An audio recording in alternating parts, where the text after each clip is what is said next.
अस्सलाम वालेकुम and good morning internet. उम्मीद है आप सब खैरियत से होंगे। दोस्तों, आज मैं आपको एक ऐसी पहाड़ी पर लाया हूँ जिस पर न शोर है न हुजूम, बल्कि सिर्फ हवा की सरगोशियाँ और पत्थरों में छुपी हजारों साल की पुरानी कहानियाँ हैं।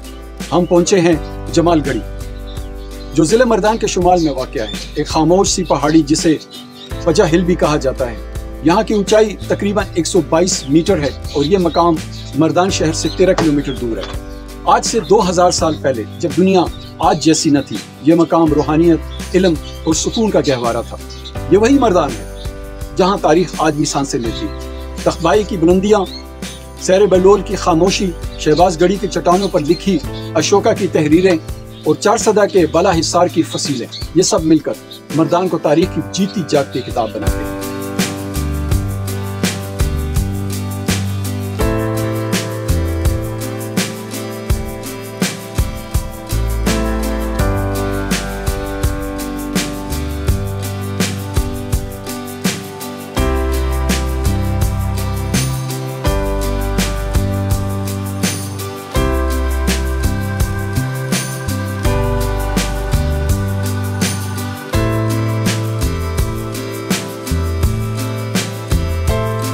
प्यारे दोस्तों, इस पहाड़ी पर पहुंचकर इसके इर्द गिर्द के मनाजिर को देखकर दिल पुरसुकून हो जाता है, जैसे वक्त थम सा गया हो। क्योंकि ये वो जगह है जहाँ बुद्ध परवान चढ़ी, जो कि दुनिया के सबसे पुराने और पुरअमन मज़ाहिब में से एक है। इसे 2500 साल पहले सिद्धार्थ गौतम ने जन्म दिया, जिन्हें दुनिया बुद्ध के नाम से जानती है। आज 50 करोड़ से ज्यादा लोग बुद्ध मत के पैरोकार हैं, जिसमें दुनिया का चौथा बड़ा मजहब माना जाता है। बुद्ध मत हमें सिखाता है खामोशी, सादगी, सब्र और अंदरूनी सुकून।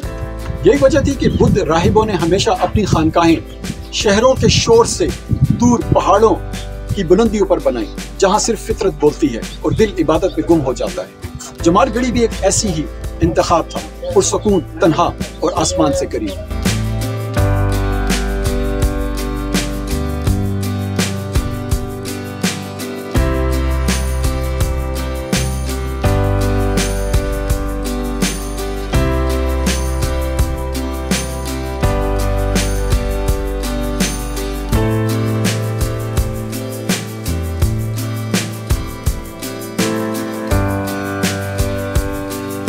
प्यारे दोस्तों, जब हम इस मकाम की तरफ बढ़ते हैं तो एक बड़ा गोल स्टूपा सबसे पहले हमें खुशामदीद कहता है।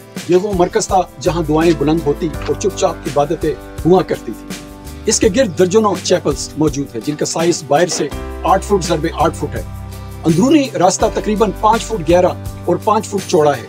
इन चैपल्स को वक्त के साथ तकसीम करके छोटे हिस्से बनाए गए, ताकि हर अकीदतमंद अपनी मोहब्बत का इजहार कर सके।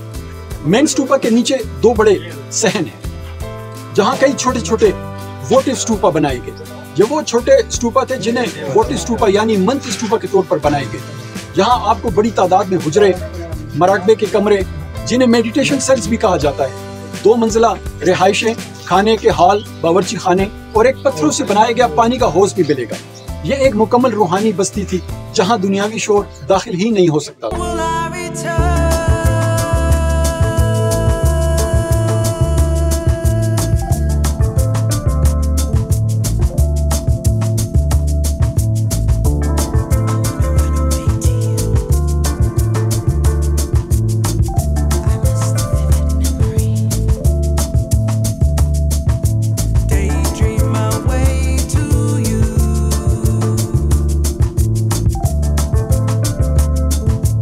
छुपी हुई खूबसूरत जगह को पहली बार 1848 में सर अलेक्जेंडर कनिंघम ने दुनिया के सामने लाया। फिर 1852 में कर्नल लम्सडन और 1871 में लेफ्टिनेंट क्रॉम्पटन ने यहाँ मजीद खुदाई की।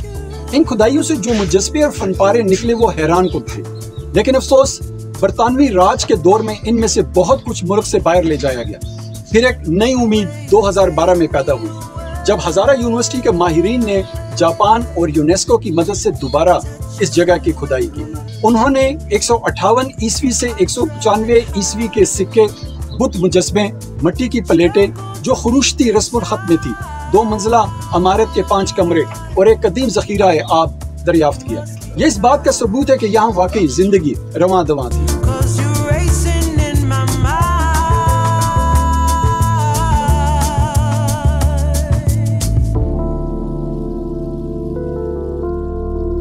When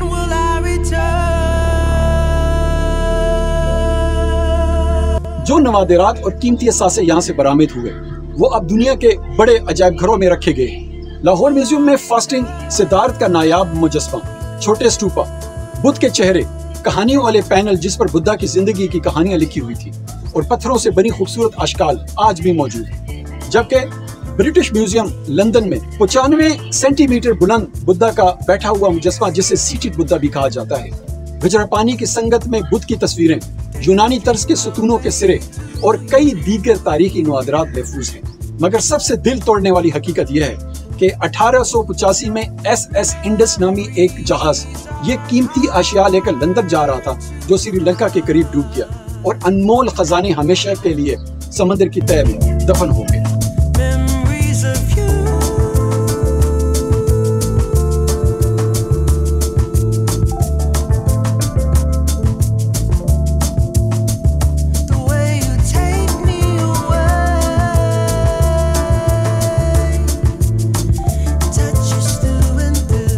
प्यारे दोस्तों, जमालगढ़ी की कहानी सिर्फ अजमत की नहीं बल्कि एक तकलीफ दे कहानी भी है। 1850 की दिहाई में यहाँ से 12 ऊंटों पर भरकर नवादिरात चोरी किए गए। फिर अक्टूबर 2015 में एक शदीद ज़लज़ला आया जिसकी शिद्दत रेक्टर स्केल पर 7.5 थी और उसने एक दीवार को जमीन बोस कर दिया। कीमती पत्थर सहन में बिखर गए। लेकिन सलाम हो खैबर पख्तूनख्वा महकमा आसार कदीमा को, जिन्होंने फौरी मुरम्मत और तहफ़्फ़ुज़ का अमल शुरू किया। मगर वक्त और मौसम अब भी इस मकाम के खिलाफ अमल पैरा है। ये सिर्फ खैबर पख्तूनख्वा महकमा आसार कदीमा की ही जिम्मेदारी नहीं बल्कि ये हमारी भी जिम्मेदारी है कि हम इस माजी को सिर्फ याद न करें बल्कि बचाएं।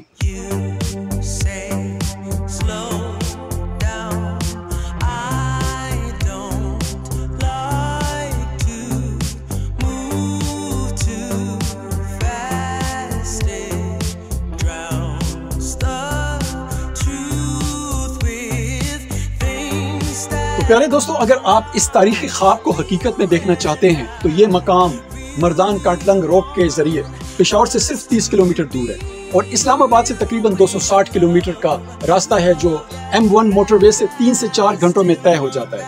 मगर याद रखें, ये सिर्फ फासला तय करना नहीं बल्कि वक्त की दूर से छुपी तहजीब को छूना है और उसको दरियाफ्त करना है। जब मैं इन पत्थरों के दरमियान खड़ा होता हूँ जहाँ कभी राहिब खामोशी से चलते थे, तो दिल में एक एहसास सा जागता है, एक फख्र, एक जिम्मेदारी और एक मोहब्बत।